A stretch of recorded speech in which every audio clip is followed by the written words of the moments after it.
না মানতে পারি না, আল্লাহ রাসূলের অবমাননা মানি না, মানব না মানতে পারি না, আল্লাহ রাসূলের অবমাননা। অবমাননাকারীরা রক্ষা পাবে না, অবমাননাকারীরা রক্ষা পাবে না। মানি না, মানব না মানতে পারি না, আল্লাহ রাসূলের অবমাননা। বলেন মানি না, মানব না মানতে পারি না, আল্লাহ রাসূলের অবমাননা। মানি না, মানব না মানতে পারি না, আল্লাহ রাসূলের। বিশ্বনবীর উম্মতেরা নাও হাতে শমশির, খতম করো আবু জেহেলের নাতিপুতি সাগরীর। বিশ্বনবীর উম্মতেরা নাও হাতে শমশির, খতম করো আবু জেহেলের নাতিপুতি সাগরীর। বিশ্বনবীর উম্মতেরা নাও হাতে শমশির, খতম করো আবু জেহেলের নাতিপুতি সাগরীর। নাস্তিকদের আস্তানাতে আগুন জ্বালাও না, নাস্তিকদের আস্তানাতে আগুন জ্বালাও না। কাছে যাওয়া লাগবে, আজকে তো বাবার কাছে চায়। আর বিশেষ করে এই লাইনে এখন বেশি ঝুঁকে পড়তেছে মা বোনেরা। একটা সন্তান যদি না হয়, কমপক্ষে 63টা দরবারে 63টা ছাগল মানত করে, আব্বা তারপরে একটা দিও। ফাইদা ফারাগতা ফানসাব ওয়া ইলা রাব্বিকা ফারাগ। আল্লাহু আকবার। আল্লাহ রাব্বুল আলামিন ডেকে বলেন, যখন তুমি নিঃস্ব অসহায় দুর্বল হইবা, তোমার শূন্য হাতটা আমি আল্লাহর দিকে পেতে ধরো, তোমার শূন্য হাতটাকে আমি আল্লাহ রাব্বুল আলামিন পূর্ণ বানায় ফেরায় দেব। জোরে বল সুবহানাল্লাহ। যদি কিছু চাওয়া লাগে বাবার কাছে নয়, বাবার মালিক বাবা রব আল্লাহর কাছে যাওয়া লাগে। পাগল ছাগলের দরবারে যাওয়ার নাই। বিনি বাবা, তারা বাবা, সারা বাবা, গঞ্জি বাবা, গামছা বাবা, সিগল বাবা, টমেটো বাবা, গাজর বাবা, কথা কম না বাংলাদেশে তার বাবার অভাব নাই। কয়েকদিন ল্যাংটা হয়ে ঘুরলে নাম দেয় ল্যাংটা বাবা, কয়েকদিন গোসল না করলে নাম দেয় সাধু বাবা। 30-40 বছরে গোসল করে না, গায়ের দিক দিয়ে যাওয়া যায় না, পাতার মতো গুন্ডা। এরপরে নাকি উনি সাধু বাবা। 30 বছর পরে গোসল করে, মুড়িদেরা পানি জমিনে পড়ার আগেই খাইয়া বলা গোল করে আসে। মন খারাপ করছেন নাকি আপনারা? এরকম ভণ্ডদের সাথে আমাদের কোনো সম্পর্ক থাকতে পারে না। হক্কানি ওলামা ইকরামদের কাছে যেতে পারেন, যারা বলেন ওয়াকুনু মা'আস সাদিকিন। আল্লাহ বলে তোমরা সত্যবাদীদের সঙ্গে হও, যার পা থেকে মাথা পর্যন্ত নবীর সুন্নাত দিয়ে ঢাকা, যার চেহারার দিকে তাকালে আমার আল্লাহর কথা স্মরণ হয়, এমন আল্লাহ ওয়ালাদের কাছে যাইতে কোনো আপত্তি নাই। কিন্তু ভণ্ডর কাছে যাওয়া যাবে না, মনে থাকবে তো ইনশাআল্লাহ। যেগুলো দরবারে গরু ছাগল চাই, এগুলো দরবারে যাওয়া যাবে না। ওই গরু ছাগল বাবার দরবার না দিয়ে এলাকার এতিম মেয়ের বিয়ে হয় না, ওই বিয়ের অনুষ্ঠানে মেহমানদারি করায় দেন, আল্লাহর আরো খুশি হবে। জায়গা মতো দেন, বাবার দিয়ে কোনো লাভ নাই। এমনও বাবা আছে দরবার পেতে কোটি কোটি টাকার মালিক হয়ে গেছে, গরিব মুরিদ বিনা চিকিৎসায় মারা যায়, কোনো পীর সাহেব দেখিনি 5 লাখ টাকার চেক দান করে। কথা কর না ভাই, তো তুমি কেমন পীর? মানবতার কল্যাণে তোমার 10 টাকা খরচ হয় না, তুমি খালি আয় বাবা খালি নিয়ে আয় আমার কাছে, আমি দেব না, খালি দে আমার দে। বাবা বলছে হাদিয়ে দেওয়ার সুন্নত বাবা, হাদিয়ে দেওয়ার সুন্নত। কে হাদিয়ে খালি দেওয়ার সুন্নত, নেওয়ার সুন্নত? এই ওয়াজ করলে মানুষের দিতে হবে, দেওয়ার সুন্নত, নেওয়ার সুন্নত। ওই সারাজন খালি নিয়েই যাচ্ছে, কাকর দিল। তো এই এলাকার মানুষ ভালো। একজন মসজিদের মধ্যে এসে বলতেছে, হুজুর আমার বাবার জন্য দোয়া করেন। কিছু বুঝলাম না, হুজুর আমার বাবা মা মারা গেছে, তাদের একটু দোয়া করবেন। ওই এখন হাতের মধ্যে কিছু টাকা দিল। এলাকা আমি তো পীর না, কথা বলে। তারপরে আমার কাছে দোয়া চাচ্ছে, তার মানে মনে করছে মুসাফির মানুষ। আমি পীর না হলে আমি এখন কি মুসাফির? তাহলে মুসাফিরের দোয়া কবুল করে এই জন্য দোয়া চাইছে। আপনারাও দোয়া চাই তো এই মসজিদের জন্য দান করছে, করেন নাই? আমরা আখিরি মোনাজাতে সকলের পিতা মাতা আত্মীয় স্বজনের জন্য দোয়া করবো ইনশাআল্লাহ। কষ্ট হইতেছে মনে হয়, হ্যাঁ? এই জন্য বাবা তোমার দরবারে পাগলের খেলা, এগুলো বাবার দরবারে যাওয়া যাবে? যাওয়া যাবে? মনে থাকবে তো ইনশাআল্লাহ? ভণ্ডদের দরবারে আমরা যেতে পারি? আরে ভণ্ডগুলো দেখবেন রসুলের খালি মিলাদুন নবী নিয়ে পাগল, সিরাতুন নবী এরা পাগল না, এরা বড় বড় গেট করে কিন্তু রাসূলকে কটূক্তি করা হয়। এরা জীবনের রাজপথে স্লোগান দেয় না, মিছিল করে না, এরা আবার নিজেদেরকে বড় সুন্নি সুন্নি দাবি করে। এরাই বড় আশিকে রাসূল দাবি করে কিন্তু ওদেরকে রাজপথে খুঁজে পাওয়া যায় না। রাসূলের গালে ফেসবুকে স্ট্যাটাস দেখ, চতুর্দিকে ব্যঙ্গ করুক, তাতে সমস্যা নাই, এদের মাথার মধ্যে এগুলো নাই। কিন্তু আমরা রাসূল আমরা সহ্য করতে পারি? জোরে বলেন পারি? মানি না, মানবো না, মানতে পারি না, আল্লাহ রাসূলের অবমাননা। মানি না, মানবো না, মানতে পারি না, আল্লাহ রাসূলের অবমাননা। অবমাননাকারীরা রক্ষা পাবে না, অবমাননাকারীরা রক্ষা পাবে না। মানি না, মানবো না, মানতে পারি না, আল্লাহ রাসূলের অবমাননা।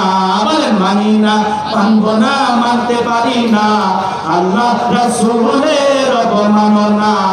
মানি না, মানবো না, মানতে পারি না, আল্লাহ রাসূলের। বিশ্বনবীর উম্মতেরা নাও হাতে শমশির, খতম করো আবু জেহেলের নাতিপুতি সাগরীর। বিশ্বনবীর উম্মতেরা নাও হাতে শমশির, খতম করো আবু জেহেলের নাতিপুতি সাগরীর। বিশ্বনবীর উম্মতেরা নাও হাতে শমশির, খতম করো আবু জেহেলের নাতিপুতি সাগরীর। নাস্তিকদের রাস্তাতে আগুন জ্বালাও না, নাস্তিকদের রাস্তাতে আগুন জ্বালাও না। মানি না, মানবো না, মানতে পারি না, আল্লাহ রাসূলের অবমাননা। মানি না, মানবো না, মানতে পারি না, আল্লাহ রাসূলের অবমাননা। অবমাননাকারীরা রক্ষা পাবি না, অবমাননাকারীরা রক্ষা পাবি না।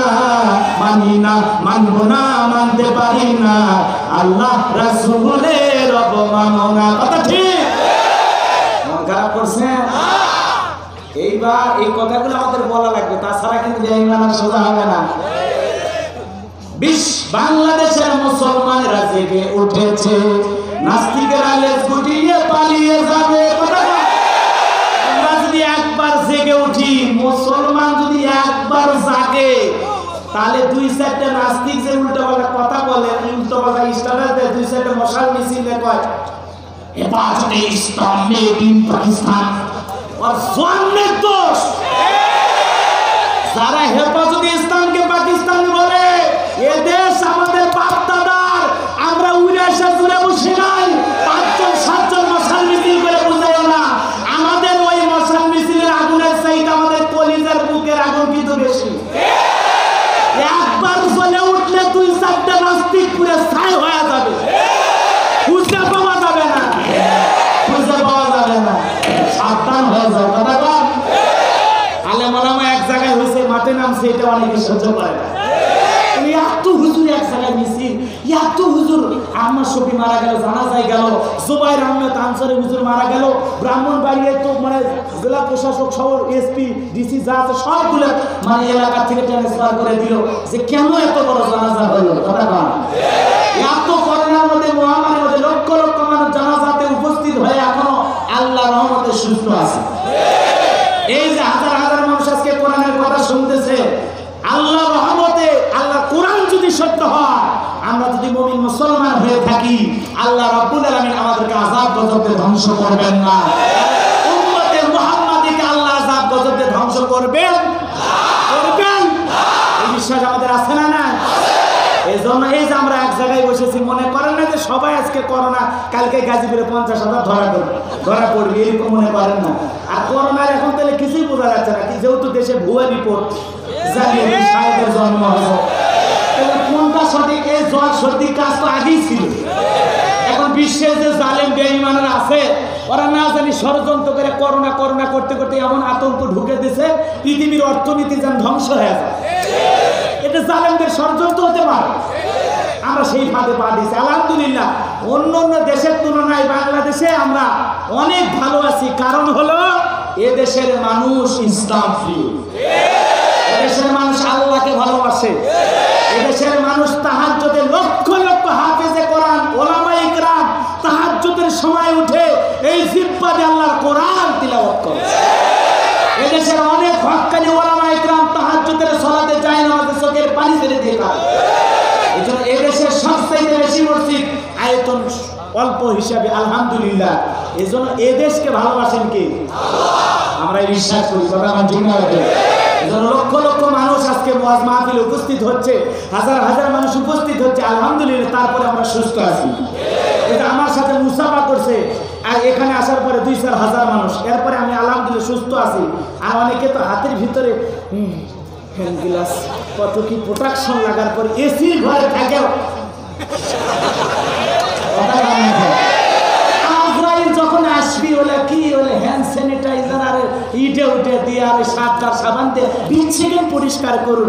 স্যাভলন 99% করোনা ভাইরাস কি উরি বাবা এলে এক দিয়ে কাম হবে না কথা ঠিক আছে। কারণ আমরা 5 বার সালাত আদায় করার পূর্বে ওযু করি, এটাই আমাদের অনেক বড়। স্যাভলনা লাগবে না, ডিটল লাগবে না, লাইফ অয়েল লাগবে না, আলহামদুলিল্লাহ।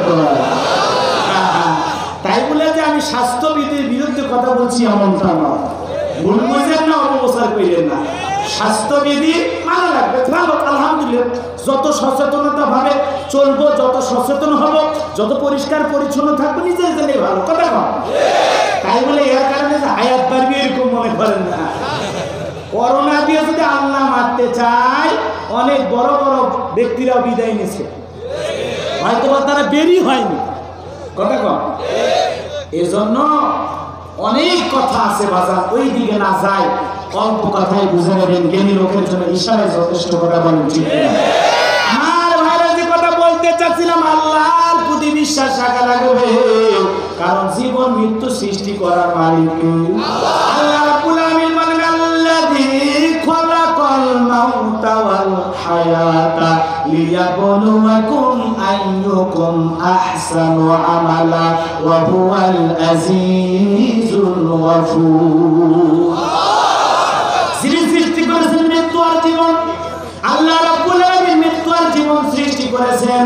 সে আল্লাহ রাব্বুল আলামিন বলতেছেন, মৃত্যু আর জীবন এর মাঝামাঝি সময়টা বান্দা তোমাদেরকে দিলাম, এর দ্বারা তোমরা যেন নেক আমল করতে পারো, ভালো আমল করতে পারো। আমি আল্লাহ পরীক্ষা করে দেখতে চাই আমলের দিক দিয়ে কার আমলটা উত্তম, কার আমলটা কত সুন্দর। বলেন সুবহানাল্লাহ। করোনা করোনা জিকির বারবার না করে আল্লাহ আল্লাহ জিকির করেন, আমল নামায় সব লেখা হবে। মনে থাকবে তো ইনশাআল্লাহ? চাইবেন কার কাছে? এই কথাই অনেক কথা বলেছি বাজান, গভীর মনোযোগ দিয়ে শুনে যান। পবিত্র কোরআনুল কারীমের সর্বশেষ সূরা, সূরাটির নাম হলো নাস, তার 1 নম্বর আয়াত, কুল আউযু বিরাব্বিন নাস। এই আয়াতের মধ্যে রব শব্দ আছে না নাই? ওরে গাজীপুরের মুসলমান ভাইরা, আজ হোক আর কাল হোক আপনার আমার মৃত্যু হবে। এই মসজিদের মাইক আপনার আমার নামে এলান জারি হয়ে যেতে পারে। এই গ্রামে অমুক ব্যক্তি আর বেঁচে নাই, ইন্না লিল্লাহি ওয়া ইন্না ইলাইহি রাজিউন। আপনি আমি যেদিন মারা যাব, আপনার আমাদের ভিতর থেকে রঙিন পোশাকগুলো খুলে সাদা 3 টুকরা কাপড়ের কাপড় পরাইয়া আস্তে করে সুন্দর করে গোসল করাইয়া আত্মীয় স্বজন সবাই কিন্তু কান্নাকাটি করবে। প্রিয়তমা স্ত্রীকে দিয়ে বলবে স্বামী নাই, মা বাবাকে দিয়ে বলবে আমার কলিজার টুকরা সন্তান নাই, ছেলেকে দিয়ে বলবে বাবা নাই, মেয়েকে দিয়ে বলবে বাবা নাই। আত্মীয় স্বজন সবাই চোখের পানি ছেড়ে দিয়া কান্নাকাটি কইরা গোসল করাইয়া চকলেটের মতো মরাইয়া ওই অন্ধকার কবরে যেদিন রেখে আসবে বাজার, ওই কবরে রাখা মাত্র আত্মীয় স্বজন সবাই যখন চলে আসবে, ওই কবরে 1 নাম্বার প্রশ্ন করা হবে, মা রব্বুকা, তোমার রবকে। 1 নাম্বার প্রশ্ন হলো মা রব্বুকা, তোমার রবকে। তাহলে রুহের জগতে রব, দুনিয়াতে আসার পর রব রব, উঠতে বসতে রব, সব জায়গায় রব রব। তার মানে আমরা রবের সাথে যেন সম্পর্কটা ভালো করতে পারি, রবের সাথে সম্পর্কটা যেন গভীর হয়। এই জন্য মৃত্যুর 1 নাম্বার কবরের প্রশ্ন হলো, মরণের পরে কবরে রাখার পর 1 নাম্বার প্রশ্ন হলো মা রব্বুকা, তোমার রবকে। দুনিয়াতে কার গোলামি করছো, কাকে তুমি মালিক হিসেবে মানছো, কে তোমার মনে ছিল। এই জন্য 1 নাম্বার প্রশ্ন করা হবে মা রব্বুকা, আমাদের রবকে। আরো জোরে বলেন কি? আজ হোক কাল হোক আপনাকে আমাকে কবরে যাওয়া লাগবে। ওই কবরের জিন্দেগি বড় কঠিন বাজান। বিশ্বনবী মুহাম্মদ রাসূলুল্লাহ সাল্লাল্লাহু আলাইহি সাল্লাম বলেন ইন্নামাল কুবুরু রাওদাতুম মিন রিয়াদিল জান্নাহ আও হুফরাতুম মিন হুফারিন নার রাওয়াহু তিরমিজি।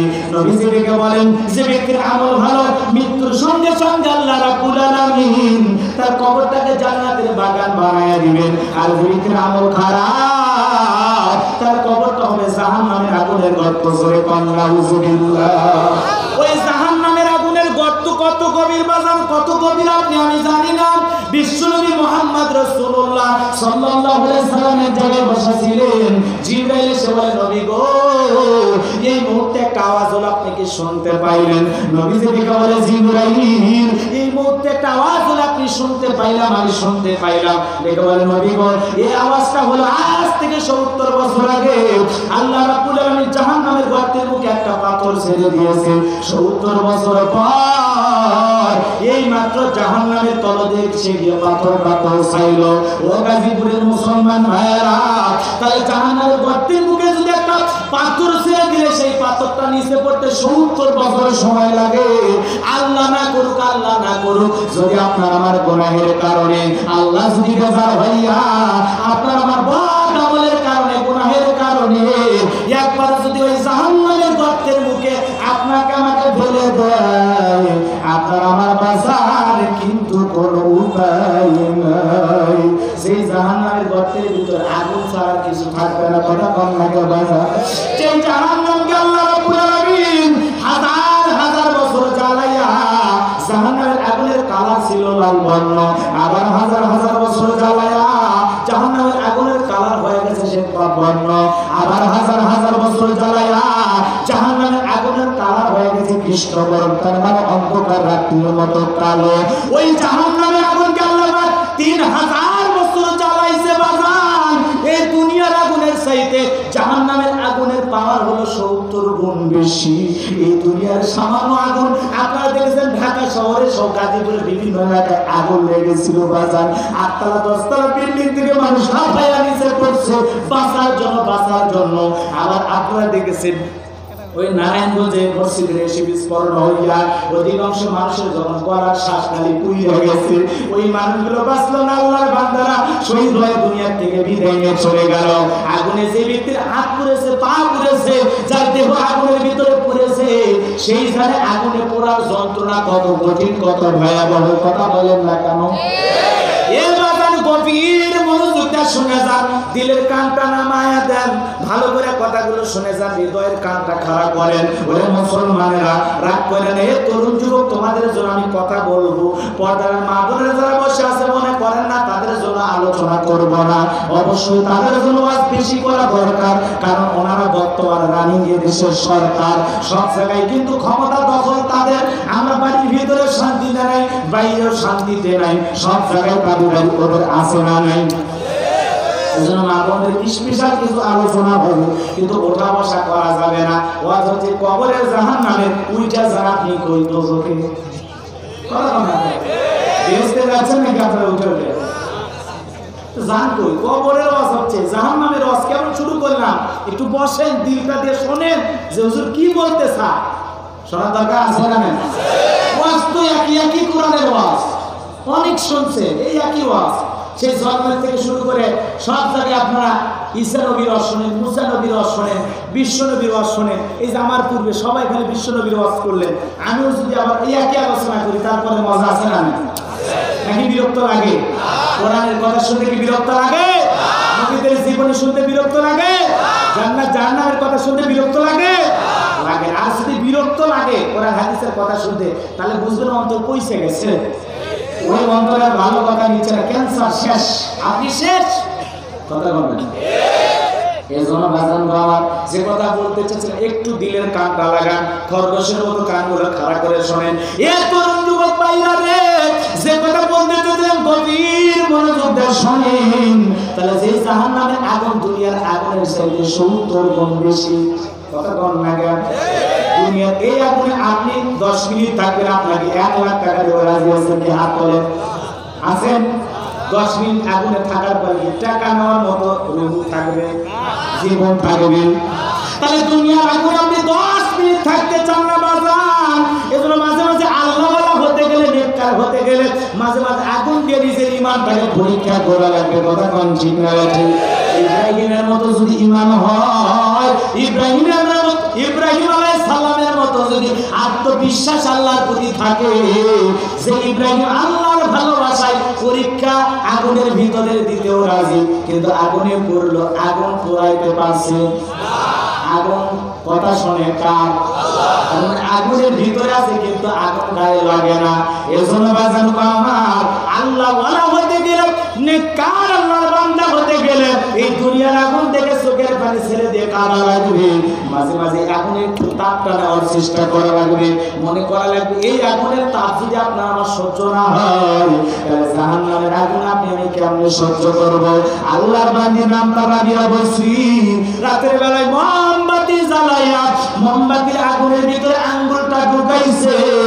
কিছু সময় আঙ্গুলটা রাখার পর আঙ্গুলে যখন আজকে গেছে, যন্ত্রণা পেয়েছে, আল্লাহর বান্দি আসমানের দিকে আঙ্গুলটা ধরে বলে, আল্লাহ দুনিয়ার সামান্য মোমবাতির আগুনে যদি আমি রাবিয়া বসরি হাতটা ধরে রাখতে না পারি, তোমার ওই কঠিন জাহান্নামের আগুন দুনিয়ার আগুনের চাইতে হাজার হাজার গুণ শক্তি বেশি, পাওয়ার বেশি, 70 গুণ পাওয়ার বেশি।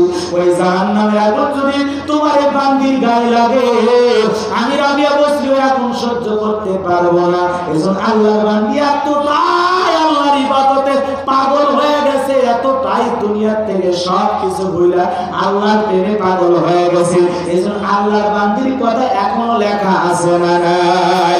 এজন্য বাবারা আমার আল্লাহ ওয়ালা হতে গেলে মাঝে মাঝে আগুন থেকে চিন্তা করা লাগবে। এই আগুন দিয়ে মা বোনেরা রান্না করে, এই আগুন দিয়ে সুতা তৈরি করে, এই আগুন দিয়ে আবার বিড়ি সিগারেট খায়। কথা বল লাগে, এই আগুন দিয়ে আবার বিড়ি সিগারেট খায়। এই একই আগুন দিয়ে আবার জাহান্নামের আগুনে আপনাকে আমাকে জ্বালাবে। বাজান যদি গুনাহের কারণে, অপরাধের কারণে একবার জাহান্নামে যাই, সেই জাহান্নামে 1 ইঞ্চি জায়গা ফাঁকা নাই যার মধ্যে আগুন নাই, আগুন নাই।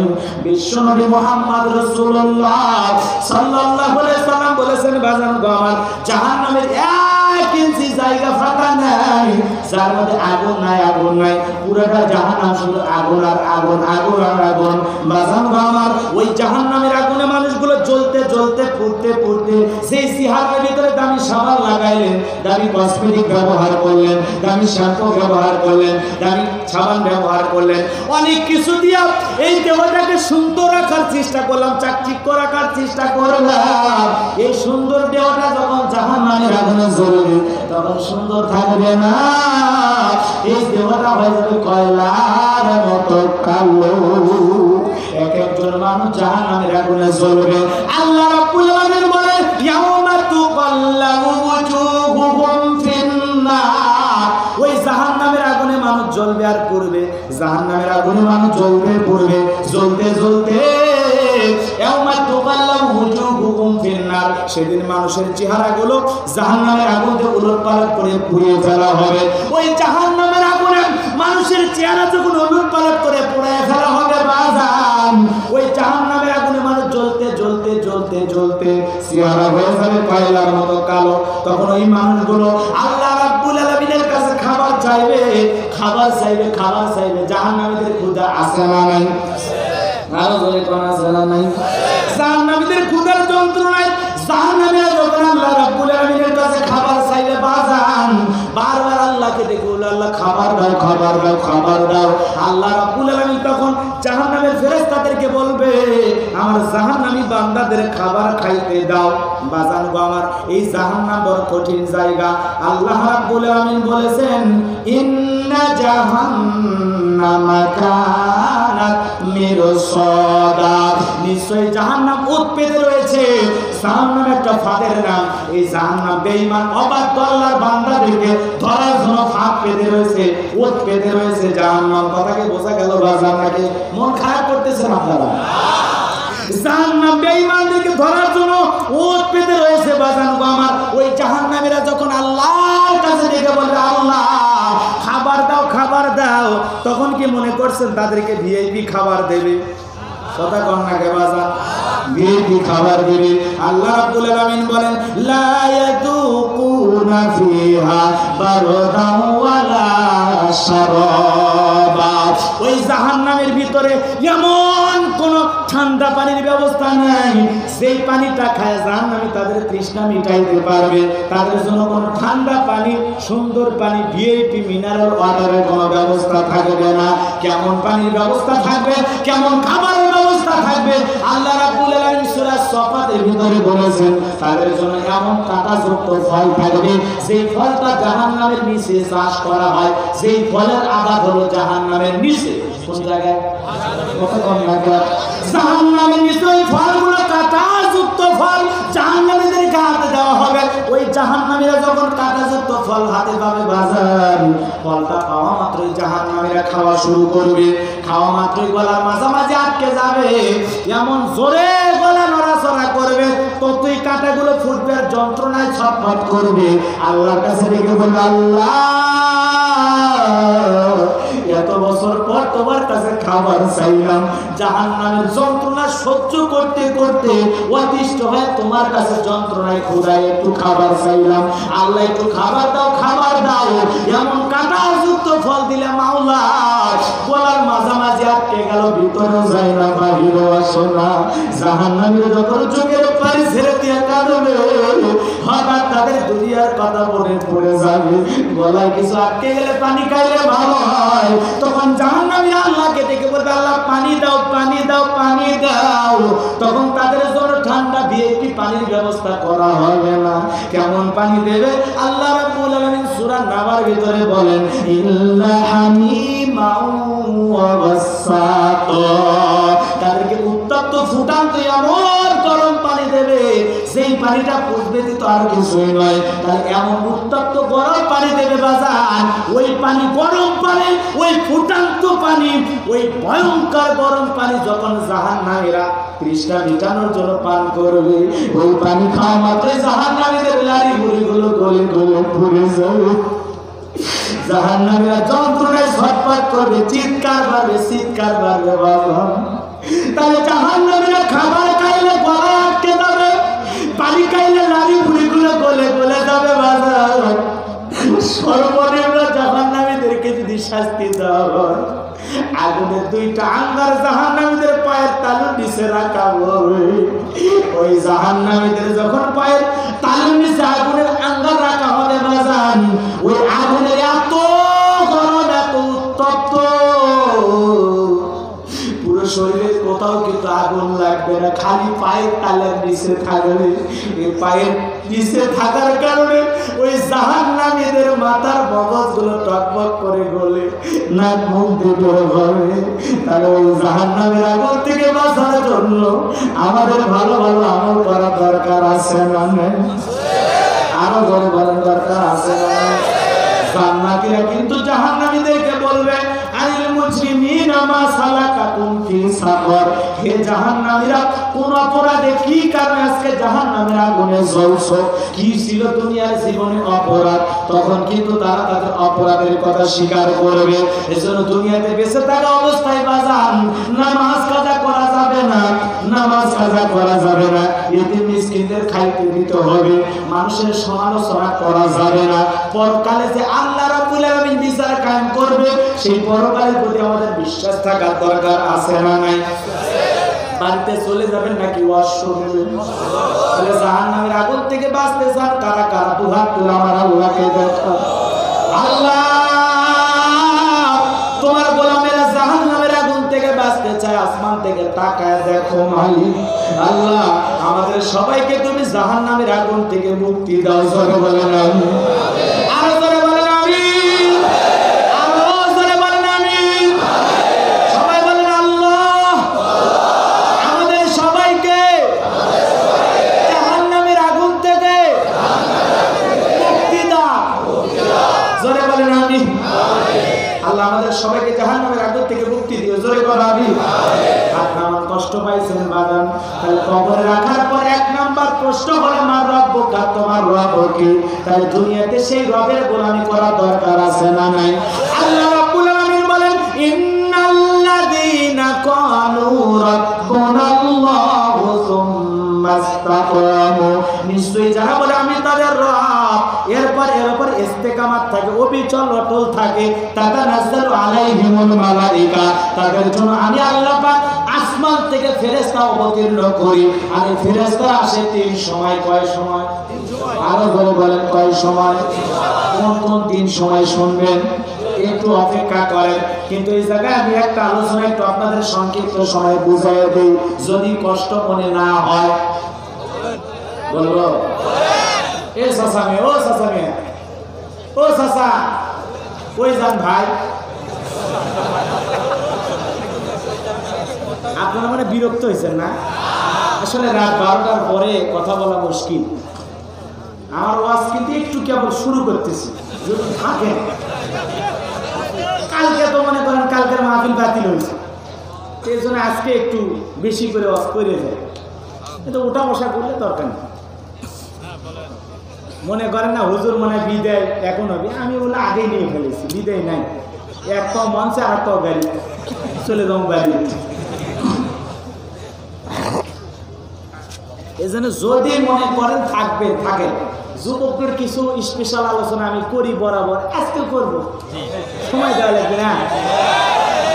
অনেকে মনে করতেছে হুজুর তুমি আগের মতো নাই, আরে অস্ত্র জমা দিলে কি বলে দিতে, একটু অপেক্ষা করা লাগে। আমরা যে জাহান্নাম থেকে বাঁচতে চাই, আমরা যে এই দুনিয়ার জীবনে আসছি, দুনিয়ার মায়ে পড়ে আল্লাহকে ভুলে গেছি, এই জন্য আল্লাহকে স্মরণ করে দেওয়ার জন্য একটু জাহান্নামের কথা কিছু একটু মনে করে দিলাম। এই যে জাহান্নামের আলোচনা যারা মুমিন, তারা শোনার পরে মনে হয়েছে যে জাহান্নামে এখনই দেখছে। কথা বলা হয়, কিন্তু অন্তরে যদি ময়লা থাকে, গুণে পরে যদি অন্তর কালা হয়ে যায়, তাহলে যতই হুজুর কান্দুক ও কাঁদবে।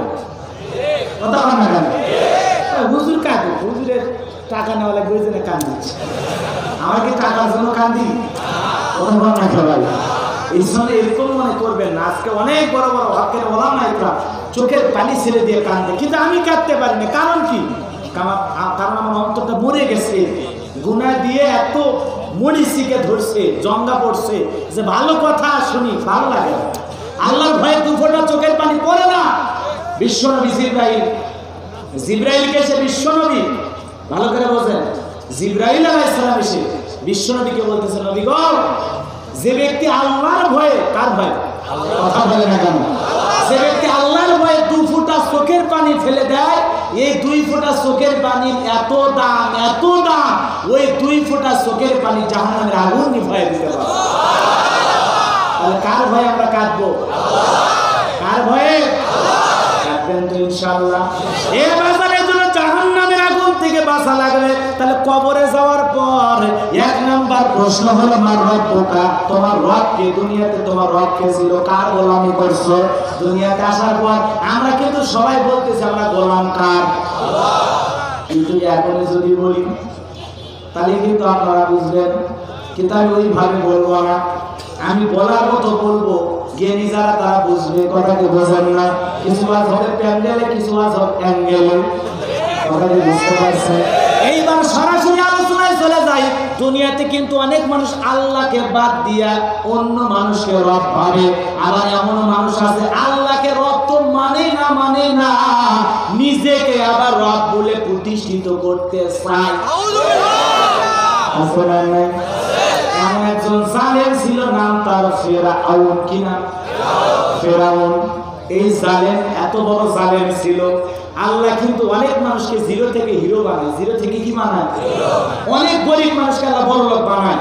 কিন্তু অনেক গরিব আছে বড় লোক হওয়ার পরে বেশি বেশি দান করে, সদকা করে, মসজিদ মাদ্রাসা আলেম ওলামার সাথে সুসম্পর্ক, ভালো ভালো কাজ করে। আবার অনেক গরিব আছে বড় লোক হওয়ার পরে এত কিপটা হয়, কারণ ফেল।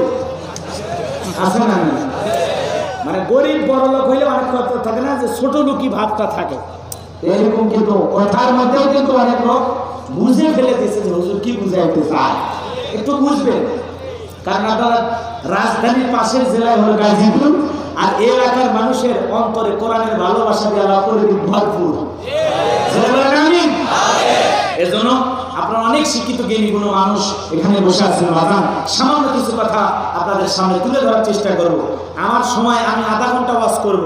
এই আধা ঘন্টা ওয়াজ শোনার পরে যদি আপনাদের মতিগতি ভালো থাকে তাহলে গাড়ি চলবে 1টা পর্যন্ত। আর যদি আধা ঘন্টার মধ্যে না হয় তাহলে হানিফ গাড়ির মতো ব্রেক করে শ্যামলির মুনা যাও। কথা কি বুঝছি? আধা ঘন্টা ওয়াজের মধ্যে ওঠা বসা করবেন না। আর যদি ওঠার নিয়ত থাকে তাহলে আমি চোখ 1 মিনিট বন্ধ করে থাকি, আপনি আল্লাহ আস্তে চলে যান। অনেকে আবার বউ থেকে ভয় করে, রাত 12টার পরে মিস কল দিচ্ছে, উঠি তুমি মাহফিলে আছে বাদ দেওয়া হলে বললাম রব্বানি হুজুর খালি সাজ দিলেই টিপে পাওয়া যায়, রাত জেগে কি শোনার দরকার, আসো আমার কাছে আসো। কথা বল না, হয়তো বউ থেকে ভয় করে, বইয়ের ভয় উঠে যাচ্ছে। কার ভয়? বইয়ের ভয়, হয়তো উঠে যেতে পারে। ভাইরা আমি যে কথা বলতে চাচ্ছিলাম, তাহলে জালেমের নাম কি? আরো জোরে বল। এই ফিরাউন একজন জালেম বাজার আমার, এর নাম হলো কাবুস, এর নাম হলো বালখিয়া, এর কিপ্তিদের তরফ থেকে নাম দেওয়া ছিল রামসেস। এই ফিরাউন ছিল ভবঘুরে যুবক, কোনো কাজকর্ম ছিল না, কোনো কাজ করতো না এলাকায়, কথাকে বোঝা গেছে, কোনো কাজকর্ম ছিল না তার। এমন ভবঘুরে যুবক বাংলাদেশে অসংখ্য আছে বাগান, যাদের কোনো কাজকর্ম নাই। ওরা ইয়াবা ফেন্সিডিল গাঁজা মদ খায়, গাছও ধাক্কা মারে কয় ভাইজান সাইতেন। কথা বল না কেন? একটার পর ইয়াবা ফেন্সিডিল খায়, বাড়ির দরজা যা ধাক্কায়, ও মা দরজা খোল। কথা কি বোঝেন না? কথা কি বোঝেনি মনে হয়? বউ দরজা খুলে দেয়, তখন বউ ডেকে বলে কি ব্যাপার উমুকের বাপ এত রাত কে হলো? কয় মা তুমি বুঝবা না। তার মানে মদ খাওয়ার পরে, গাঁজা খাওয়ার পরে বউরা মা কইয়ে ডাকবে, আছে না না? এগুলো যারা নিশা করে, যারা নিশা করে বাজার, নিশার ঘরে কিন্তু ওরা দুনিয়া ভুলে যায়। কথা কম না কে বাজার? বাংলাদেশে দেখেন, বাবা হলো হাজি ছিলেন, ছেলে হলো ইরফান খান। আমরা মনে করছি হাজির বাড়িতে পুলিশ রাত যাচ্ছে, মনে হয় যায় নামাজ পাবে, সুরমা আতর পাবে, জমজম কুয়ার পানি পাবে, আমরিয়ম খেজুর পাবে, কিন্তু হাজির বাড়িতে শাস্ত্রে দেখা গেল মনের বোতল। হাজির বাড়ি থাকবে তসবি, যায় নামাজ, সুরমা, খেজুর, তা না থাকে বলে পিস্তল, অবৈধ পিস্তল। আবার কি আছে ওয়ার কি না কি কয়লে কি হলে বুঝি না তো, খাইনি তুই মনে এছাড়া কি আবার পাইছে। কথা কম না গা? তাহলে আপনারা হাজি মানুষ, এমপি মানুষ, সমাজের প্রতিনিধি, আপনারাই প্রতিদিন মাইক ধরে বলেন শোনেন, আমি রানিং এমপি থেকে ঘোষণা করছি, আমার নির্বাচনী এলাকায় কোন মাদক ঢুকতে দেব না, কোন যুবক নেশা করবে না। আমি এলাকায় ক্ষমতায় থেকে আদর্শ এলাকা করে তুলে মাদক নির্মূল করব। প্রধানমন্ত্রী আমার বাপ, তিনি যে ভূমিকা পালন করতেছেন মাদকের ব্যাপারে, আমিও সেই ভূমিকা পালন করব। কিন্তু দিনের বেলায় ভাষণ দিলেও রাতে আমি নিজেই খাবো।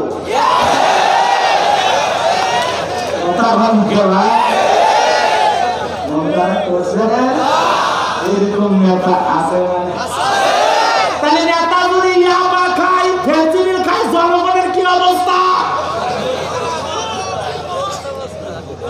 এই জন্য নেতা ভালো হলে জনগণ ভালো হবে। কথা কি বোঝা গেছে? আলহামদুলিল্লাহ, আমাদের প্রধানমন্ত্রীর কথা শুনে যেহেতু মহাতাবদ্দিন বসে আছেন, উনিও বললেন যে তিনি জানে দেশে কোরআনের মাহফিল হোক, কিন্তু ওনার আশেপাশে 2-4 জন এমন মানুষ আছে যারা চায় না কোরআনের কথা। এই জন্য আলহামদুলিল্লাহ উনি দেখেন সংসদে এক ভদ্রলোক এমপি, এর মানে কথা কর ভাষা খুঁজে পায় না, বুঝছেন?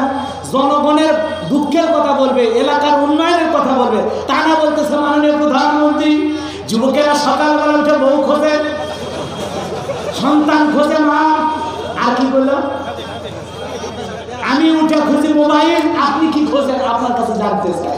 এটা প্রশ্ন হলো, এটা এমপি সাহেবের এটা প্রশ্ন হলো। এই কথা তো অন্য সময় বলা যায়, সংসদে বলবে রাস্তার দরকার, কালভার্টের দরকার, ব্রিজের দরকার, কম্বলের দরকার, চালের দরকার, ডালের দরকার, এলাকার গরিব মানুষ আছে তাদের জন্য বাড়ি ঘরের দরকার। এগুলো না করে প্রধানমন্ত্রী বলতেছে আমি সকালবেলা মোবাইল খুঁজি, ছেলেরা বউ খোঁজে, আপনি কি খোঁজেন? কারণ প্রধানমন্ত্রী জ্ঞানী মানুষ, দেশ চালাচ্ছেন দীর্ঘ কয়েক বছর ধরে। আলহামদুলিল্লাহ, যার রক্তে মিশে আসে রাজনীতি, কি কথা বললেন যে আমি সকালবেলা উঠে সর্বপ্রথম যাই নামাজ খুঁজি। মুসলমানের নেত্রী যা বলা দরকার তাই বলছে। কথা উনি যাই নামাজ খোঁজেন, আগে নামাজ পড়েন, তারপরে একটু হাঁটাহাঁটি করে চা খান। তিনি তার মনের ফ্রেশ বক্তব্য দিয়ে দিলেন, আর আপনি এমপি হয়ে মোবাইল খোঁজেন। প্রধানমন্ত্রী জায় নামাজ খুঁজলে আমরা মসজিদ খুঁজবো বেটা।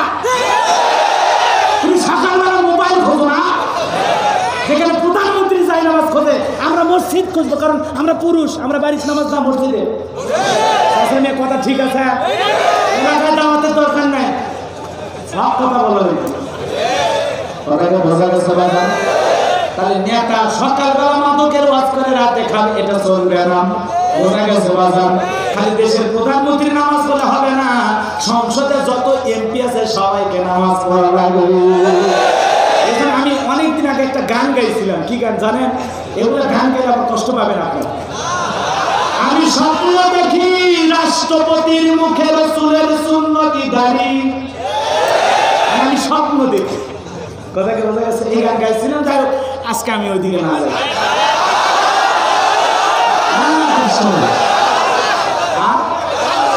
মানে সব পরিবেশে সব ওয়াজ হয় না, এজন্য এক লাইন বললাম, আপনারা ইউটিউবে পাবেন। মিঠাপুকুর রংপুরের ওয়াজ আছে, পুরো গান গাওয়া আছে, শুনলে বুঝবার পাবেন যে হুজুর কি বলছে।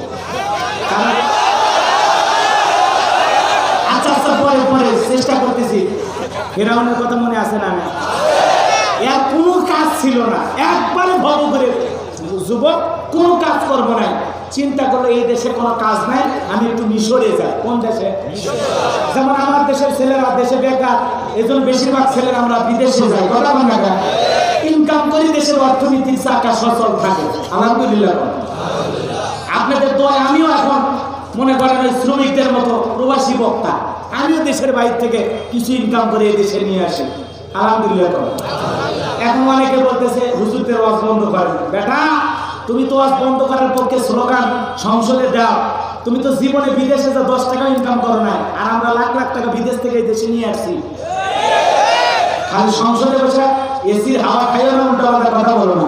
আলেমরা আমার পক্ষে কথা বলো, ইসলাম আমাদের পক্ষে কথা বলো, কোরআনের কথা চলছে, চলবে। কথা বলেন, কোরআনের কথা চলবে, সূর্য যত দিন জ্বলবে। এদেশে কোরআনের কথা কখনো থামানো যাবে? আর যারা দমাইতে আসবে, থামাইতে আসবে, ওরাই এক সময় থেমে যাবে। কথা নয়? আমার যে কথা বলতে চাইছিলাম, গভীর মনোযোগ দিয়ে শুনে যান। এইবার চলে গেল মিশরে, যাওয়ার পরে ওই এলাকার মধ্যে কি কাজ করবে, কি কাজ করবে, বাল্যকালের বন্ধু হামানকে নিয়ে চলে গেছে। সর্বপ্রথম দেখেন আল্লাহ জালেমকে জিরো থেকে হিরো বানানোর পরে এদের চরিত্র কত খারাপ হয়, আদর্শ নেতা ইসলামী নেতারা কেমন হয় আর জালেম নেতারা কেমন হয়, একটু টাচ করে বুঝাই দিয়ে যায় হালকা করে। বাজানো আমার এইবার যে সর্বপ্রথম তরমুজের ক্ষেতের লেবার, কথা কি বোঝা গেছে? একবার ডাইরেক্ট যাই মূল জায়গায়, খালি হালকা করে টাচ দিয়ে, মন খারাপ করেন না। সর্বপ্রথম হল তরমুজের ক্ষেতের লেবার। এই কয়েকদিন তরমুজের ক্ষেতের লিমারি করার পর ওই দেশের সরকারি গোরস্থানে দারোয়ান লাগাবে। ইন্টারভিউ চলতেছিল, কোন মানুষকে দারোয়ান হিসাবে নিযুক্ত করা যায়। ওই লাইনের ভিতরে ফিরাউন নামের কাগজ দাঁড়ায় গেছে। যাওয়া যখন সরাসরি বাদশার সামনে উপস্থিত হয়েছে, এমন ভঙ্গিমায় এমন সুন্দরভাবে উপস্থাপনা করেছে, বাদশা গো, আমি ভিন দেশ থেকে আপনার দেশে আসছি, আমি আপনার অনেক সুনাম শুনেছি, আপনি অনেক ভালো মানুষ, আমি বেকার মানুষ, কোন কাজ কর্ম নাই, আপনি যদি এই গোরস্থানে দাঁড়ানোর চাকরিটা আমাকে দেন, আমি বড় উপকৃত হব। এমন সুন্দর কথা শুনে বাদশার মনটা গেছে বইলা, বাদশার ভালো লেগে গেল। ঠিক আছে বাবা, এই গোরস্থানের দারোয়ানের চাকরি আমি তোমারে দিয়ে দিলাম। এইবার কাবুস নামে ফিরাউন হয়ে গেল গোরস্থানের দারোয়ান। চাকরি করতে করতে ওই দেশের ভিতরে মহামারী দেখা দিল। বাজান মহামারী, যেমন বিশ্বে এখন মহামারী চলতেছে, লক্ষ লক্ষ মানুষ মিছিলে শারিক হয়েছে, লাশের মিছিলে শামিল হয়েছে, লক্ষ লক্ষ মানুষ এই মহামারীতে মারা গেছে। সেই জামানায় ফিরাউনের জামানাতেও এরকম মহামারী দেখা দিয়েছে, ডায়রিয়ার কলেরা হয়েছে। এখন নাই করোনা ভাইরাস, তখন যেগুলো ছিল সেগুলো ডায়রিয়া আর কলেরা, মানে কথা কি বলছেন, কলেরা। এই ডায়রিয়া আর কলেরা হওয়ার কারণে প্রতিদিন হাজার হাজার মানুষ মারা যায়, গোরস্থানে লাশ দাফন হয়। কাবুস নামের ফিরাউন ঘোষণা করলো, তোমরা যারা গোরস্থানে লাশ দাফন করবা, লাশ প্রতি একটা করে দিরহাম দেওয়া লাগবে। ও চিন্তা করলো সরকারি বেতন তো আছেই, পাশাপাশি এই জায়গায় দাঁড়িয়ে থাকে কিছু তো চাপ। মন খারাপ করেন না বাজান। হাজার হাজার লাশ দাফন করতে করতে ফিরাউনের কাছে এত টাকা হয়ে গেল বাজান, ওই টাকা রাখারই জায়গা নাই, অনেকগুলো টাকার মালিক হয়ে গেল। রাগ জাম করেন না, একটা করে দিরহাম পাইতে পাইতে অনেক টাকার মালিক হয়ে গেল। ও বাজানু আমার, এইবার ফিরাউন রাজ দরবারে বাদশার কাছে একদিন চলে গেল, গোল টেবিলে একটা বৈঠক করলো, কথা তো বোঝেন না। ওই দেশের বাদশার সাথে একটা টক শো করলো, টক শো করে বলতেছে, শোনেন আমার একটা গোপন কথা আপনারা বলি, কি আমার কাছে কিছু টাকা আছে, আর এই রাজ্যের কিছু গরিব মানুষ আছে যারা নিয়মিত খাজনা পরিশোধ করতে পারে না, আপনি যদি রাজি থাকেন আমার ওই টাকা দিয়ে গরিব মানুষদের একটু খাজনা পরিশোধ করে দিতে চাই। বাদশা বলে, তোমার মতো ভালো মানুষ তো আমি দুনিয়াতে দেখি নাই, টাকা আছে সেইটা আবার গরিব মানুষের উপকার করবা? হ্যাঁ উপকার করব। কিভাবে উপকার করবা? বলে, শোনেন আপনি রাজ্যের মধ্যে ঢোল পিটায় ঘোষণা দেন, যাদের খাজনা বাকি আছে ওরা যেন কাগজ পাতি নিয়ে বাদশার দরবারে হাজির হয়, তার কত টাকা খাজনা বাকি আছে আমি গোরস্থানের দামান পরিশোধ করে দেব। এইবার ঢোল পিটায় ঘোষণা হলো, ও এলাকার গরিব মানুষ যারা খাজনা দিতে পারো না, বাদশার দরবারে হাজির হইল, তোমাদের পক্ষ থেকে খাজনা দেবে গোরস্থানের দারোয়ান কাবুস। এইবার হাজার হাজার মানুষ উপস্থিত হয়েছে, আর ওই ঘুষ খাওয়া টাকাটা নিয়ে আসছে। কথা কি বোঝেন না? মনে এই টাকাটা ঘুষে, আর এই টাকা দিছে কে? জনগণের। আবার দেখুন উপকার করতেছে কা? এলে তো অনেক গোপন নিউজ আছে, আমি বলে তো আমার কি যে হবি বলা ঠিক না। শোনে, এমন নেতা আছে মসজিদের নামে মাদ্রাসার নামে 6 টন বরাদ্দ হয়। কয় টন? কথা বানাকে 6 টন বরাদ্দ হয়েছে, আছে মাইকে ঘোষণা করতেছে। হ্যাঁ, এলাকার মানুষ আমাকে আজকে প্রধান অতিথি বা এ বানাইছে। যাই হোক, আমি এই মসজিদের জন্য বা মাদ্রাসার জন্য 6 টন সরকারি বরাদ্দ ঘোষণা করে দিলাম। কয় টন? 6 টন। আবার এই 6 টন বরাদ্দ তুলবে যায় মাত্র 2 টনের টাকা পায়, আর 4 টনের টাকা নেতারাই খায়। আরো আসতে কর ঠিক, ওই যে 4 টনের টাকা মারছে, এই টাকায় আবার যখন দেখবেন বিশেষ কোনো কাজে এলাকার জনগণের উপকার করা লাগবে, এই কোটি কোটি টাকা লাখ লাখ টাকা ইনকাম করছে, দান করে এসে ঘোষণা দেয় আমি এটা করবো সেটা করবো। টাকা পাইলেন কই টাকা পাইছে আপনি? আমরা বুঝি না, কি বোঝা গেছে? এ বাজান রাখবেন কইলাম না, ওমর ফারুকের জামানার নেতার কথা আপনারা শুনেছেন। এমন একজন নেতা গভর্নর ছিল যার পরনে একটা জুব্বা ছিল। কয়টা? গরিব মিসকিনদের তালিকার মধ্যে ওই গভর্নরের নাম ছিল সুবহানাল্লাহ। শুধু কি তাই, খলিফাতুল মুসলিমিন আমিরুল মুমিনিন হযরত ওমর কেমন নেতা ছিলেন, যার কলিজার টুকরা সন্তান আব্দুল্লাহ মক্তবে পড়তে যায়, আব্দুল্লাহর জুব্বার জামার মধ্যে একটু সেরা ছিল, সেরা। কথাকে বোঝা গেছে? ওই সেরা জামাকে বন্ধু বান্ধব লোক দিয়া টিটকারি বাইরে আরো ছিঁড়ে দেয়। কথা কি বলছে? দুষ্টমি করেন ছেলেরা। তো উমর ফারুকের ছেলে ওই সেরা জামার মধ্যে লোক দিয়ে আরো সে, তো এইটাতে সে মনোক্ষুণ্ণ হয়েছে, কষ্ট পাইছে। বাড়িতে এসে রাগ করে বলেছে, মা আমার বাবা যদি নতুন জামা না কিনে দেয় আমি আব্দুল্লাহ পড়তে যাব না, কারণ আমি একজন রাজ্যের খলিফার ছেলে হয়ে সেরা জামা পরে যায়, আর বন্ধু বান্ধবের সেরা জায়গায় নোখ দিয়ে খালি আমার সাথে দুষ্টমি করে। খলিফাতুল মুসলিমিন আমিরুল মুমিনিন বাড়িতে আসলেন। প্রিয়তমা স্ত্রী বলে, স্বামী গো, সন্তান আমার একটা অভিযোগ করেছে, বন্ধু বান্ধব নাকি সেরা জামানে টিটকারি মারে, ওই সেরা জামার ভিতরে লোক দিয়ে দুষ্টমি করে। এজন্য তোমার ছেলের অভিযোগ, যদি নতুন জামা না দাও আর বক্তব্য করতে যাবে না। আব্দুল্লাহ রাগ করেছে। হযরত ওমর ফারুক চিন্তা করেন, টাকা পাবো, এখনো মাসের অনেক দিন বাকি, বেতন নাই, কেমনে কি করব? রাষ্ট্রের খলিফা ওয়াক্ত জাহান শাসন করছে। কথা ভালো করে বলছেন, তার ছেলে সেরা জামা পরে পড়তে যায়।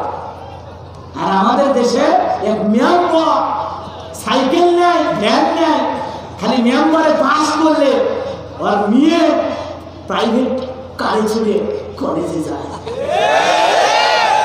মেম্বারে নিয়ে, হ্যাঁ কথা বল না কেন? বাস্তব। আমি কি কারো বিরুদ্ধে বলতেছি?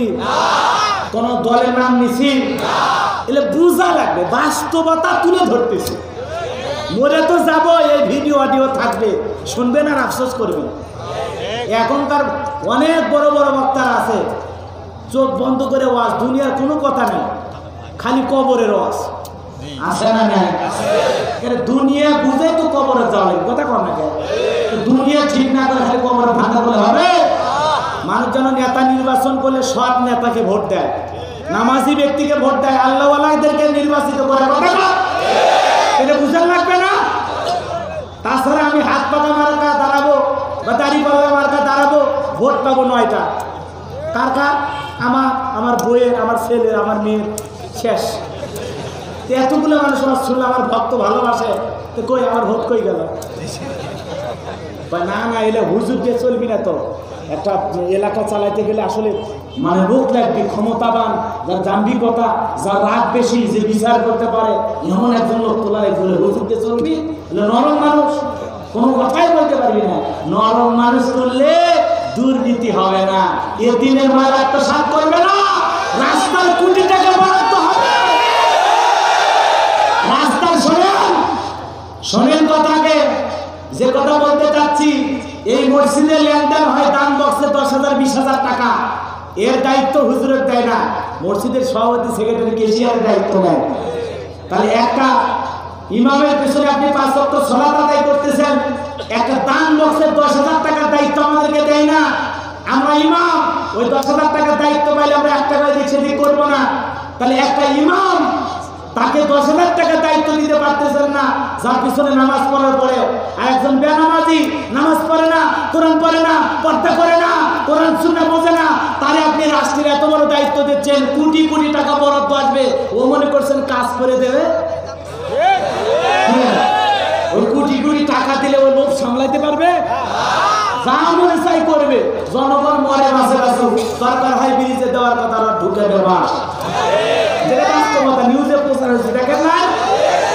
স্কুল উদ্বোধন করার আগে খোঁজ নিয়ে দেখে স্কুলের ভিতরে কি ঢুকেছে, ব্রিজ উদ্বোধন করার আগে দেখে ব্রিজের ভিতরে তো ময়মনসিংহ ফুলবাড়িয়া, খবর দেখি না আমরা? রাগ করেছেন? খনিফার ছেলের গায়ে কি জামা, চিন্তা করা যায়। আর আজকে মেম্বারের ছেলে ওর জামা পরে থাকে, মাথায় খেলে না বাজান। আগে ছেঁড়া জামা পরেনি মানুষ লজ্জার কারণে, আর এখন মানুষ ছেঁড়া জামা পরে স্টাইল করার জন্য। হায় হায়, হাঁটু ছেঁড়া।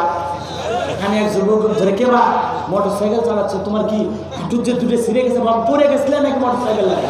তো হুজুর কি বলে রাখবেন? আপনি এই যুগে কই থাকেন গো হুজুর? মাদ্রাসা মসজিদে ঘুরে কি আছে? বলছে হাঁটু ছেঁড়া মানে ফাজদামি করেন নাকি? আমি শ্বশুর বাড়িতে যাচ্ছি এই প্যান্ট পরে। আমি বলছি ভাই শ্বশুর বাড়িতে যাবেন ছেঁড়া প্যান্ট পরে, বাড়িতে পাল্টে অন্য কাপড় পরে যান। বলছে হুজুর আপনি জানেন না, গতকালকে এই বগুড়া রানা প্লাজা থেকে সেই ভিআইপি মার্কেট, সেখান থেকে আমি 4,500 টাকা দিয়ে প্যান্ট কিনছি। এটা হলো এই যুগের স্টাইল। তাহলে যারা ছেঁড়া প্যান্ট পরে ঘরে, এরা কি নামাজ পড়ে? আগে আমরা এই যে মুরব্বী চাচা বলতে পারবে, তার বাপ দাদা এবং মুরব্বীরা পাঞ্জাবি বা জুব্বা বা শার্টের গেঞ্জির কোনো জায়গায় ছিঁড়ে গেলে মায়ের কাছে বা দর্জির কাছে আগে সেলাই করছি, রিপু করছি, তারপরে ছেঁড়া কাপড় পরছি। আর এখন ছেঁড়া কাপড় টাকা দিয়ে কোনে বোকা এরা ডিজিটাল না, এটা স্টাইল না, বোকা মানুষ। আমুক ছেঁড়া প্যান্ট কিসের স্টাইল? টাকা দিয়ে ছেঁড়া প্যান্ট কিনবো নাকি? টাকা দিয়ে সেরা প্যান্ট কিনে যারা নাকি বোকা। দোকানদার সানাক বিদায়ীদেরকে সেরা প্যান্ট দিয়ে দিচ্ছে না। মন খারাপ করছে না আপনারা?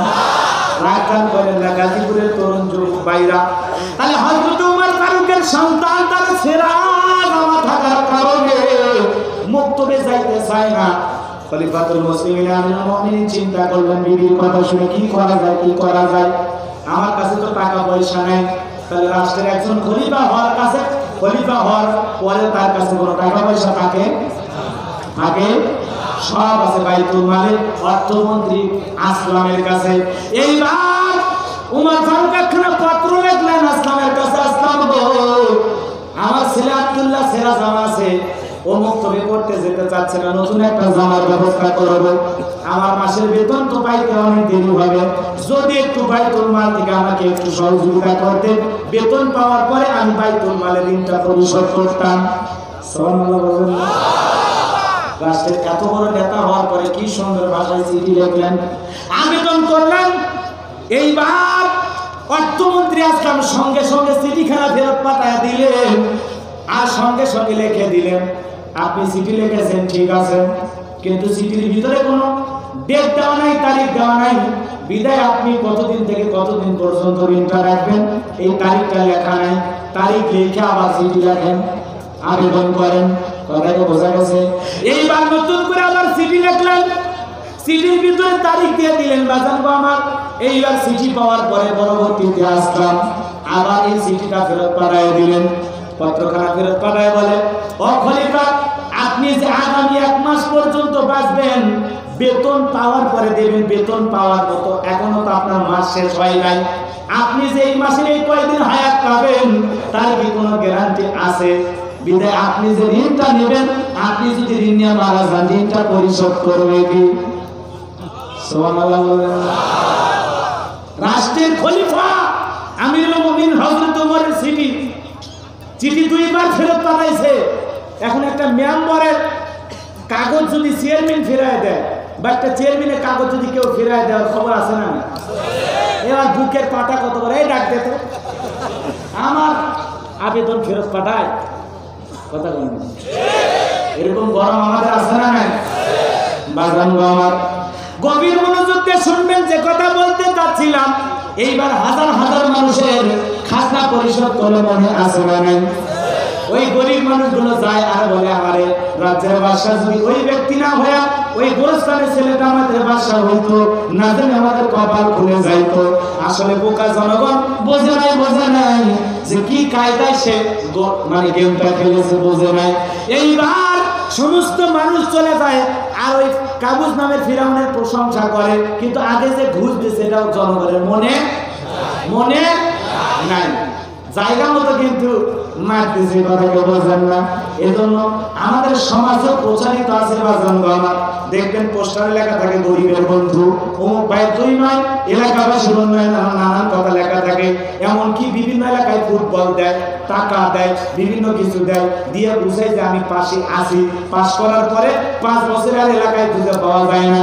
5 বছর পরে আবার অভিনয় করে, আহারে আপনারা নির্বাচিত করেছেন, আপনাদের এলাকায় এসে খোঁজ খবর নিতে পারি নাই, আপনারা কি মনে করেছেন এই 5 বছর আমার সুখে কেটেছে? না না না না, আমি এই 5 বছরে 3 বছর ডায়াবেটিস হাসপাতালে ভর্তি ছিলাম। আসে এমন অভিনয় করে আর জনগণের কাছে বলে, আর একবার যদি সুযোগ দেন, গত নির্বাচনে যা ওয়াদা করছি এইবার পূরণ করবো, আবারও 5 বছর। কথা বল না কেন? রাগ করছে? দোয়া করে দেয়, আমি নিজে কষ্ট দেব। আল্লাহ ভাই কয়টা বলতো আরেকটু নাকি? এখন যেগুলো বসে আছে এগুলো খাঁটি শ্রোতা, নির্ভেজাল। কথা বোঝেন নেই? 2-1টা চলে গেছে, ধানের মধ্যে পাতান যেরকম থাকে এটা মনে করে। দেখতে যাচ্ছিলাম ইউটিউবে, দেখি তো সরাসরি কেমন দেখা যায়, কি ছেলে মানুষ, আপনারও যা আছে আমারও তাই, দেখা কি আছে? কথা বল না কেন? ওয়াজ অনেক কিছু করবে, সময় মতো তুলে দিলে এখন 12:30 বাজে, আমি শুধু ওই আগের 1 ঘন্টা কাজে লাগাতে পারতাম, এতক্ষণ ভালো মতো হয়ে যেত, আপনারা আরামে বাড়ি যাইতে পারতেন। কষ্ট হয় নাকি? সব জায়গায় ওয়াজ করা যায় না, বুঝছেন? অনেক জায়গায় অনেক রকম, এক জায়গায় এক ধরনের মানুষের কথা। কেউ বলে হুজুর ওয়াজ করবেন, এমন ওয়াজ করবেন মানুষজন হাসতে হাসতে পেটের সামনে ব্যথা ধরে, তো তোমার এত হাসি আনন্দ দরকার, আমার দাওয়াত করছো কে? মমতাজ আমার দাওয়াত নিয়ে আসো। আবার কেউ কেউ হুজুর এমন ওয়াজ করবেন, হুজুর মাটি যেন কাঁপতে ওঠে, কে আমি কি ভূমিকম্প আছে না? নাই এরকম একজন মানুষের একটা চাহিদা, কয়টা চাহিদা পূরণ করবেন? এজন্য একটা মানুষ নানান দিক যাওয়া যায় না। বাজান আমার গভীর মনোযোগ দিয়ে শুনবেন। এইবার ওই দেশের মন্ত্রী একজন মারা গেল, এলাকায় নির্বাচন শুরু হয়ে গেল, ওই কাগজ নামের ফেরাউন নির্বাচনে দাঁড়ায় গেল। এলাকার মানুষের মন তো আগেই জয় করে নিয়েছে, কি দিয়া? খাজনা পরিশোধ। ভালো করে বোঝেন, জনগণ বলতেছে না এদিক ওদিক যেতেই করো। কি হয়েছে? ওই যে কোনখানে ফেরাউন যে মাথাদার আছে তার মাছ কিনছে। কথা বলছেন? সিল মারুন ভাই, সিল মারুন, অমুক মার্কায় সিল মারুন। কথা কি বোঝা গেছে? এইবার ডাইরেক্ট সমস্ত জনগণ মানে এক চান্সে সমর্থন দিল যেই ছেলেটাই ভালো, এক চান্সে ওই দেশের মন্ত্রী হয়ে গেল। এরপরে বার্ধক্যজনিত কারণে যে বাদশা ছিল হঠাৎ করে মারা গেছে। এরপরে উনি সবাইকে ডেকে বলতেছে, দেখেন বাদশা মারা গেছে, বাদশা ছাড়া তো আর যে চলবে না, আপনারাই বলেন এইবার মিশরের বাদশা হবে কে? সমস্ত জনগণ ডেকে বলে, আপনারা চাইতে ভালো মানুষ হয় না, আপনি দেশের বাদশা হলে আমরা সুখে থাকবো, শান্তিতে থাকবো, আমাদের অভাব অনটন থাকবে না, খাজনা নিয়েও টেনশন করা লাগবে না। এক চান্সে মিশরের সমস্ত মানুষ বলল, আপনি এদেশের প্রধানমন্ত্রী হয়ে যান। তাহলে এইবার কাবুস নামের ফিরাউন মন্ত্রী থেকে হলো মিশরের প্রধানমন্ত্রী, 1 নম্বর বাদশা। এইবার ফিরাউন যখন মিশরের প্রধানমন্ত্রী হয়ে গেল, বাজান ওই যে টাকা হামানকে সাথে নিয়ে গেছে, হামানকে ডেকে বলে, হামান আমি বললাম প্রধানমন্ত্রী, আর তুই হলে আমার মন্ত্রী, আমার কান হাত, তুই আমার কথা ওটা বসে করবি, দুইজন মিলে সুন্দর করে রাজ্য পরিচালনা করব। এইবার দুইজন মিলে রাজ্য পরিচালনা করে। ফিরাউন মাঝে মাঝে উল্টা পাল্টা স্বপ্ন দেখে ঘুম থেকে লাফায় ওঠে করে। এইবার চিন্তা করে আজে বাজে স্বপ্ন কেন দেখি, ক্ষমতা তো আমার হাতে, পাওয়ার এখন আমার হাতে, কেন আমি রাতের বেলায় ঘুমাইতে পারি না? অনেক মানুষ দেখা যায় বাজার, অনেক টাকাওয়ালা, অনেক ক্ষমতাওয়ালা, কিন্তু রাতের বেলায় ঘুমাইতে পারে, টেনশন চিন্তা করে যে জিয়ার আছে না নাই, কথা কম না কেউ আছে, টেনশন করে চিন্তা করে আমার ব্যবসা আছে না নাই, মার্কেট আছে না নাই, গার্মেন্টস আছে না নাই, চিন্তা করে যে আমার টাকা পয়সা সব লুটপাট হয়ে গেল নাকি। এমন কোটিপতি আছে 4টা-5টা করে ঘুমের ঔষধ খায়, এরপরে ঘুম ধরে। আর গরিব মানুষ রিক্সা চালায়, আলু ভর্তা খাইয়া এসব নামাজ পড়ে ঘুমের মধ্যে চলে যায়। না কেমন কায়দায় ভাত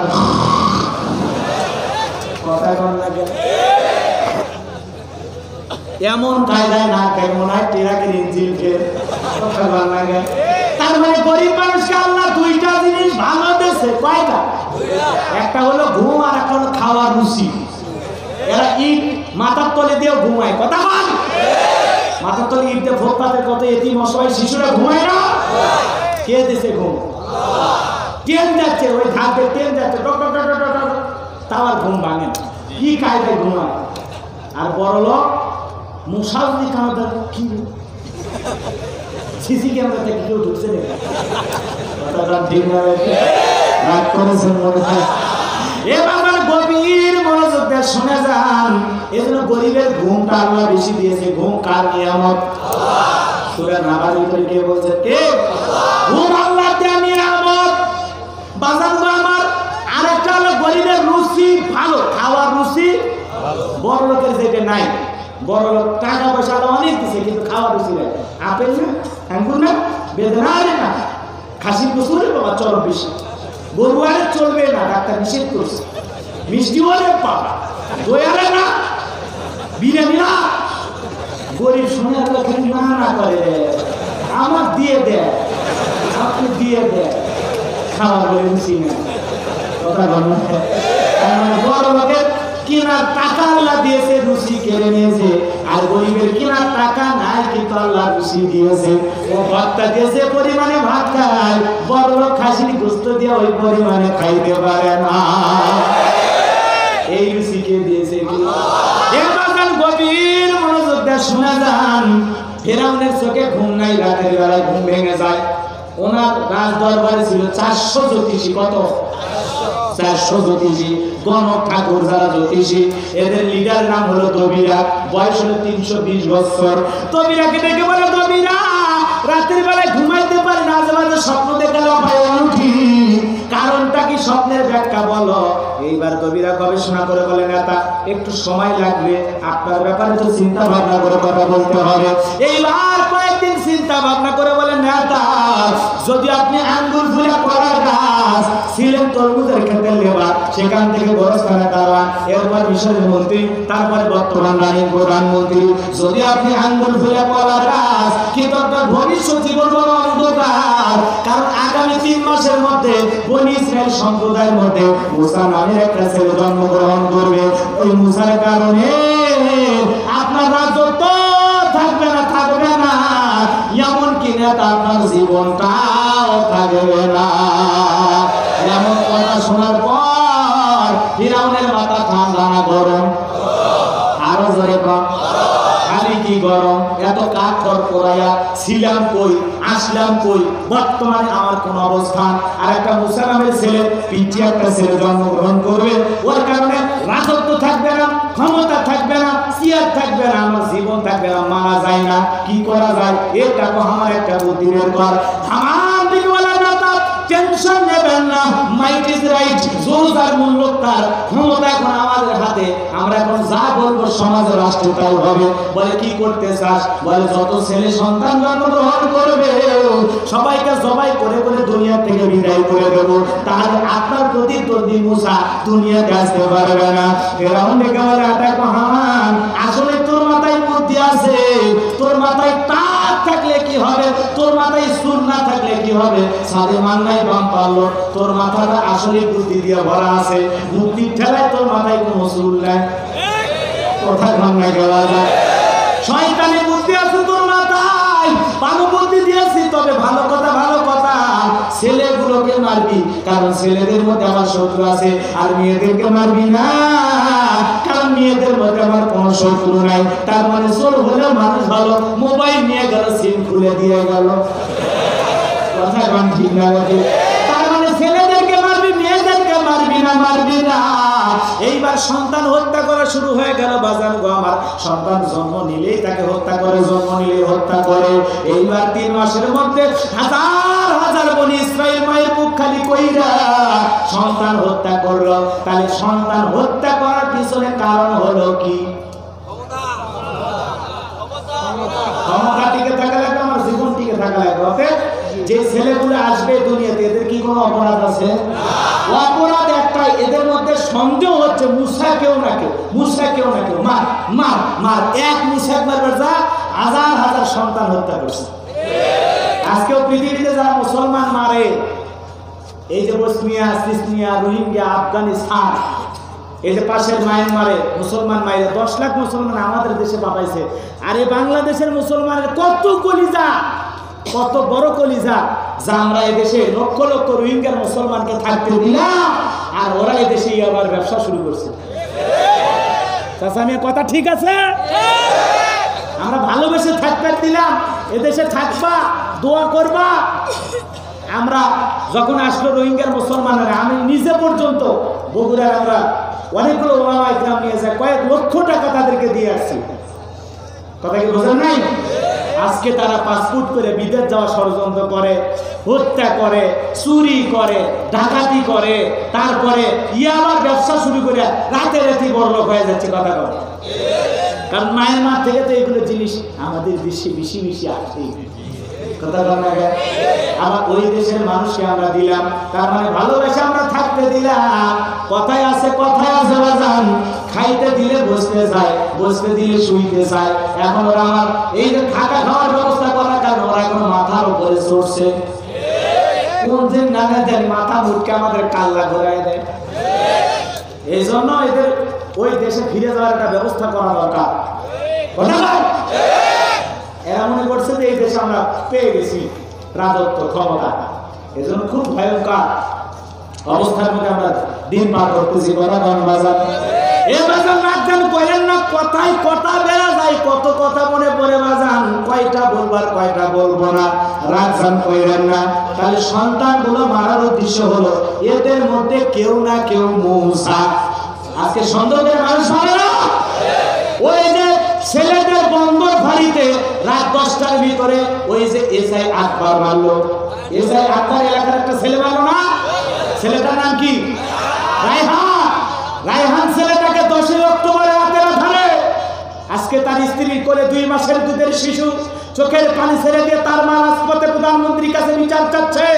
আর এই দেশে দেখেন, কিছু হোক আর না হোক, যে অপরাধ করতেছে কম বেশি সবাই গ্রেফতার হচ্ছে।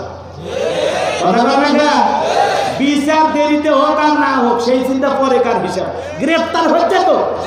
দেখেন, যে বেচারা এসআই আকবর কয়েকটা টাকার জন্য একটা তরতাজা প্রাণকে দুনিয়ার থেকে বিদায় করলো, আজকে জনগণ দড়ি লাগাইয়া ওরে পুলিশের হাতে গ্রেফতার করছে।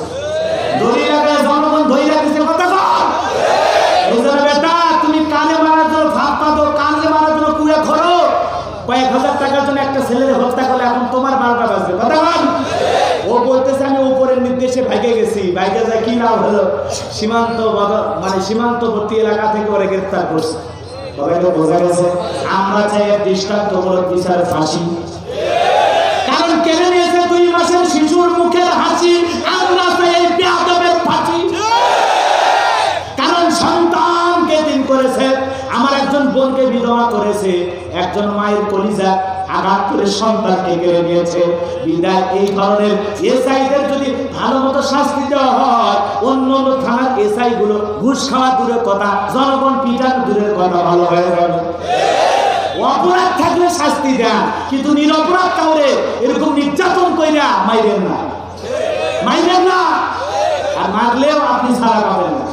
দেশে সিসি ক্যামেরা আছে, মোবাইল ইন্টারনেট আছে, কোন জায়গায় ওই যে ছেলে পেলে এক জায়গায় মিছিল করলো, এক পুলিশ যা ঘাট ধাক্কা মারলো, সেগুলো নিয়েও ঝড় উঠলো। ওসি প্রদীপ তো আছে, কথা গণনা, এগুলো তো আমরা শুনি, কথা গণনা করা যায়। মন খারাপ করছেন মনে হয় আপনারা, তাহলে মুসাকে আসতে দেবে না, কারণ হলো কি? আরো ধরো কম, কারণ মুসা আসলে জীবন থাকবে না, রাজত্ব থাকবে না। আর যদি ওই দবিরা বলতো মুসা ছেলে ডাকবে, খানকা বানাবে, বৈশা জিকির করবে, তসবিহ করবে, আপনার কোনো ক্ষতি করবে না, তাহলে কি মুসাকে হত্যা করতে চাইতো? কথা বলে না কেন?